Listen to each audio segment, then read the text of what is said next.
Isang nanay na naman ang ating napasaya ngayong araw. Wala siyang kaalam-alam na meron tayong ibibigay para sa kanya. Sa pagkakataong ito, tinanong ko ang kanyang pangalan. Anasita. Yan kay ate Anasita. Puti po ng talong. Nagpaupa po ng pagputi ng talong. Ayan mga kaibigan. Nagpopo pala ng pamuti ng talong si ate Anasita. No? Kaya may talong pa siyang gulay, no? Ito po, may kangkong pa. May kangkong pa kasama. At dito nga ay nakita ko ang kanyang tirahan. Ganito ang sitwasyon ng kanyang bahay mga kaibigan. Kayasan na po. Nairi pa sa loob ang mga kayasin. Mga Yan ang pangalawang hanap buhay ko po kapag ako'y walang lagning nagkakais kayo ng walis tingting. So yung mga kalingap mga kaibigan. Naikwento na rin sa akin ni ate Anasita na wala silang ilaw sa ngayon dahil wala na silang maibayad kaya sila ay naputulan ng kuryente.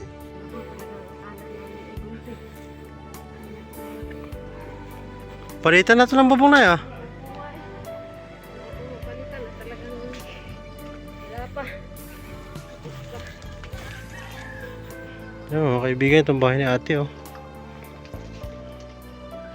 Sino ang kasama niya dito? Yung aking bunso, tsaka yung aking may asawa, ay nagtatrabaho naman sila.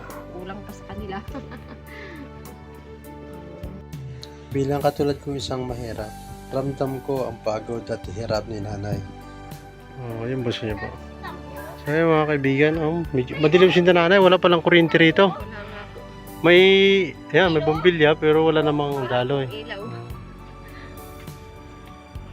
Kaya ako may bibigay sa iyo na nanay.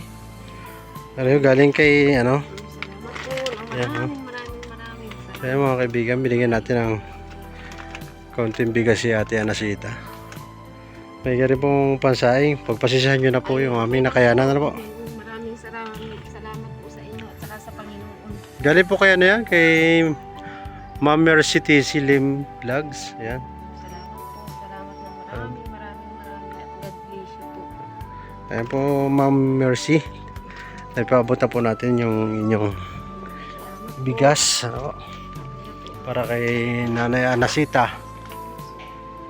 At sa pagkakataon pong ito ay tinignan ko ang kanyang bahay na talaga pong dapat nang palitan ng haligi at dingding sapagkat ito'y mukhang babagsak na. Kumusta naman yung loob niyan? Ay, po, makalat din, madilim.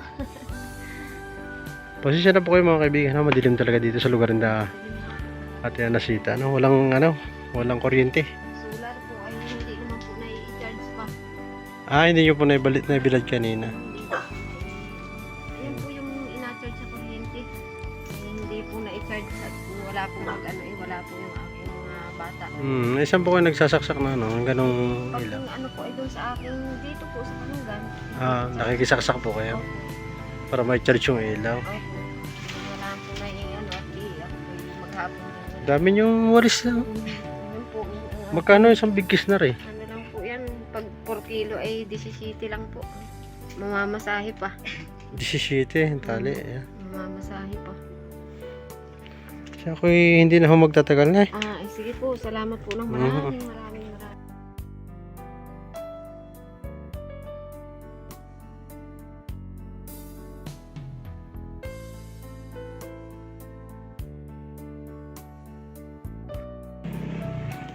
Yan mga kaibigan, mga kalingap.